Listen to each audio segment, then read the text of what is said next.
अस्सलामु अलैकुम व रहमतुल्लाहि व बरकातुहू। नहमदुहु व नुसल्ली व नुसल्लिमु अला रसूलिहिल करीम, अम्मा बअद।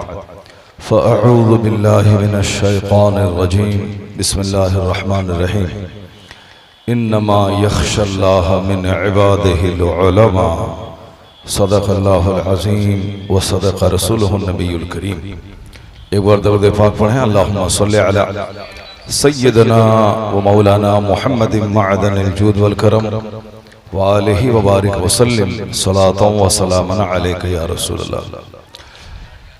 अल्लाह तबारक व तआला इस महफिल पाक को कबूल फरमाए। मजमा चाहे छोटा हो या ज्यादा, उससे कोई बड़ी बहस नहीं होती। अल्लाह तबारक व तआला का जिक्र जहाँ हो वो महफिल सबसे बड़ी होती। मैंने मदरास वगैरह में देखा 10 लोग रहते हैं और महफिल मिलाद हो जाती। बरेली शरीफ में दिलकश भाई आबे देखे होंगे, 5 नात खां बैठे रहते हैं, महफिल नूरी हो जाती। 5 लाख लोग रहें या 5 लोग रहें, आदमी बड़ा नहीं, जिसका जिक्र हो रहा है वो बड़ा है। जरा जोर से बोलें सुभान अल्लाह। एक बार हाथ उठा के बोलें ला इलाहा इल्लल्लाह। हाँ माशाअल्लाह। तो बेदार रहें, थोड़ी गुफ्तगू मुझसे भी समाअत कर लें। हमारे फैज़ान मुजाहिद साहब की नात खानी होने वाली है और जाबिर सुल्तानपुरी साहब की नात खानी होने वाली है माशाअल्लाह। और हमारे साबिरुल क़ादरी साहब की खिताबत भी होने वाली है। बहुत बहुत बहुत कुछ होने वाला है। उससे पहले इस छोटे से आदमी की छोटी सी गुफ्तगू हो जाए, फिर उसके बाद अल्लाह तबारक व तआला हुजूर अल्लामा मौलाना मुफ्ती अब्दुल हफीज साहब रहमतुल्लाह अलैह के फैज़ान से हम सबों को माला माल फरमाए। एक आलिम रब्बानी के उर्स में हम लोग आए हैं और बरेलियों के हिस्से में तो उर्स ही है और क्या है। हम लोग लंगर गौस खाते हैं, लंगर ख्वाजा खाते हैं, कभी बगदाद जाते हैं, कभी बरेली जाते हैं, कभी मसौली जाते हैं, कभी बेलग्राम जाते हैं। औलिया और सालिहीन के आस्थाने पे हमारी हाजिरी होती रहती। हम लोगों के मुक़द्दर में अल्लाह ने तोशे क़ादरिया रखा है। हम लोगों के हिस्से में अल्लाह ने नफीस नफीस नेमतें रखी। जिसके हिस्से में कौवा है वो जाने अपना, और हम लोगों के हिस्से में तो अल्हम्दुलिल्लाह मुर्ग भी है, बकरा भी है, और न जाने क्या क्या नेमतें अल्लाह ने अता की। तो सिर्फ एक बात मैं कहना चाहता हूँ आज कि उर्स होता क्यों है, और वो लोग भी तो हमारी ही तरह होते हैं, लेकिन उसका चर्चा हजार और लाखों और करोड़ों ज़बान पे क्यों होता है।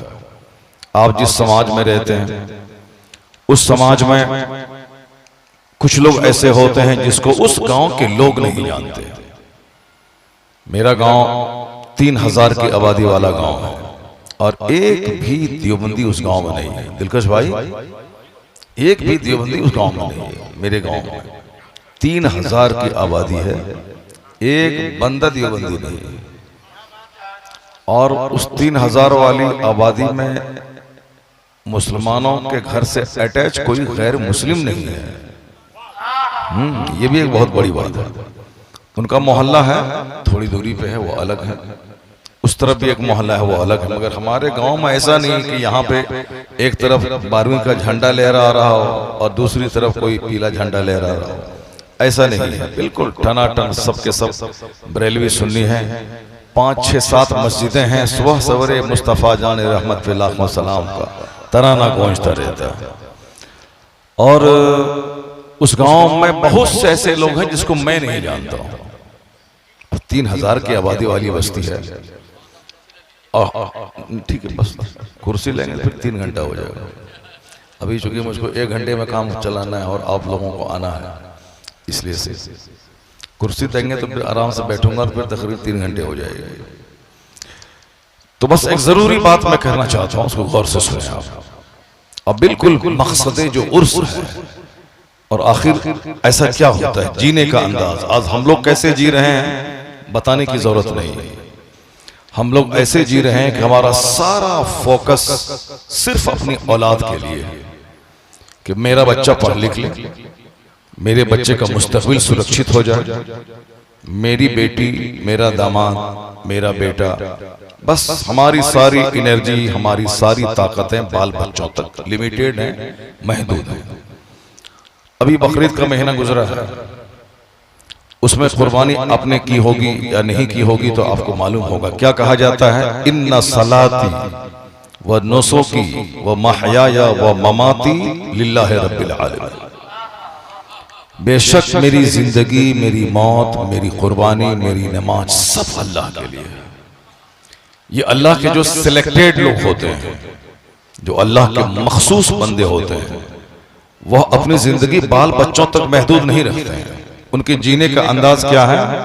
मेरा जीना, मेरा मरना सब अल्लाह के लिए, मेरी कुर्बानी, मेरी नमाज सब अल्लाह के लिए। बस यही फर्क है। 3000 की आबादी में कितने लोग हैं जिसको मैं नहीं जानता हूं, गांव के लोग नहीं जानते। पैदा हुए, खाए पिए, घर पर छोटा सा बनाया और उसके बाद 70-80 साल की उम्र के हो गए, मर गए। 50, 100, 200 लोग जनाजे में शिरकत की, चले गए, कोई नहीं जानता है।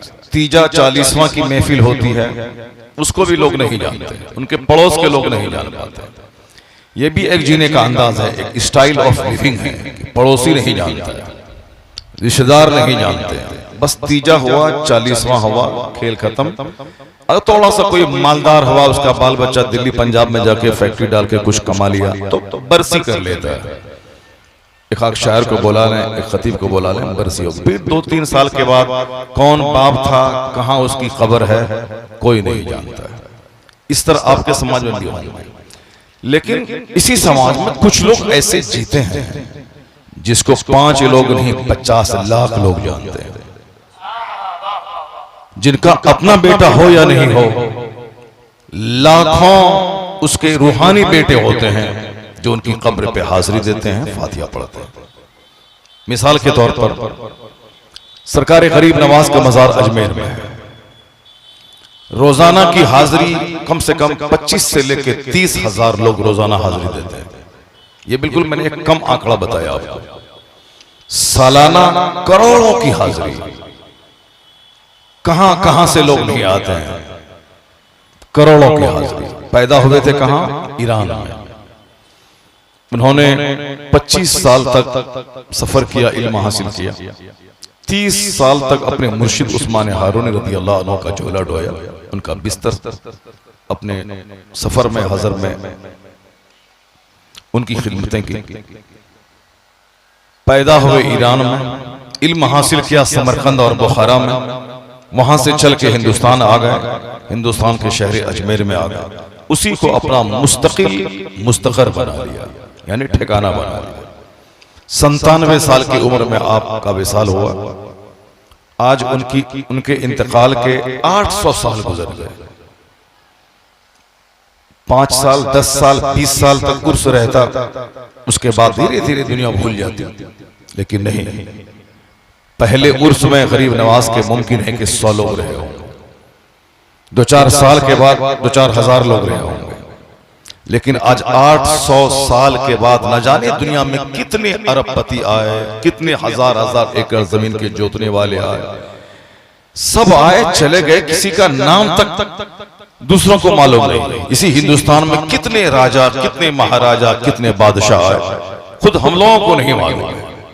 मुगल गवर्नमेंट 400-500 साल, उसके पहले लोदी गवर्नमेंट, फिर उससे पहले गजनवी गवर्नमेंट, उससे पहले गौरी गवर्नमेंट, यानी इसी हिंदुस्तान में कितने बादशाह आए और चले गए। 800 साल हो गए। गरीब नवाज को आज सारा हिंदुस्तान, सारा बच्चा बच्चा जानता है। उनका घर कहां है आप मुझसे ज्यादा जानते हैं, उनकी कब्र कहां है आप मुझसे ज्यादा जानते हैं, उनका उर्स कब होता है रजबुल मुरज्जब की 6 तारीख को आप जानते हैं, पैदा हुए कहां ये सबको मालूम। मगर मैं आपसे पूछूं कि आपका परदादा की कब्र कहां है, आपके परदादा की कब्र कहां है, आप नहीं बता पाए। मुझसे अगर आप पूछ रहे, मैं नहीं बता पाऊंगा, मैं नहीं बता पाऊंगा मेरे परदादा की कब्र कहां है। परदादा कौन है? मेरे बाप का बाप का दादा हो गया, अब मेरे बाप का जो दादा है वो हमारा परदादा हो गया। परदादा इंतकाल किए, दादा इंतकाल किए, वालिद साहब इंतकाल किए, तीनों इंतकाल कर गए। बिल्कुल 100 साल के अंदर की बात है। मगर मुझको नहीं मालूम है कि मेरे परदादा की कब्र कहाँ है। ये पूरा कब्रिस्तान है, बताते हैं कि यही परदादा की कब्र है, मगर सटीक यही कब्र उनकी है, ये मुझको नहीं मालूम है। अगर मालूम हो भी जाए कि ये मेरे परदादा की कब्र है, लेकिन ये नहीं मालूम है कि इनका वसाल कब हुआ है, तारीखी वसाल क्या बात है। जिस परदादा ने मुझको करोड़ों रुपए की जमीन दी, जिस दादा ने मेरे लिए करोड़ों रुपए की जमीन छोड़ी, आज की तारीख में आप लोग भी जानते होंगे, एक कट्ठा जमीन शहर में अगर किसी का बाप छोड़ के मरा 50 लाख रुपए, अगर एक एकड़ जमीन छोड़ के कोई बाप देहात में मरा कई करोड़ रुपए। पहले जमाने में 50 बीघा जमीन बेच के तब लोग हज को जाते थे, और अभी सिर्फ आधा कट्ठा जमीन अगर कोई बेचता है, मियां बीवी दोनों मिलकर हज कर लेते हैं। एक कट्ठा का मतलब हुआ 50 लाख, या नहीं तो 25 लाख, या नहीं तो 20 लाख। तो एक कट्ठा जमीन 20 लाख, 20 लाख में 4 लोग हज करेंगे आज की तारीख में, 4 लोग। और पहले 10-10 बीघा जमीन बेचते थे लोग, हज को जाते थे। जमीन का वैल्यू बढ़ गया, कीमत बढ़ गई, पैसों का कोई हैसियत नहीं रह गई, जमीन महंगी हो गई। जिस बाप ने हमें करोड़ों की जमीन छोड़ी, उसकी कब्र पे मैं नहीं जाता हूं। जिस परदादा ने 500 एकड़ जमीन छोड़ के दुनिया से जो गए, अब उनके 4 बेटों पे जमीन तकसीम होगी, अरबों की जायदाद, उनकी खबर पे नहीं जाते। गरीब नवाज से हमारा कोई समधी वाला रिश्ता है क्या? सरकार आला हजरत से हमारा कोई ब्लड रिलेशन है क्या? कहां नेपाल, कहां मधुबनी, कहां बिहार, कहां बरेली, कहां सौदागरान।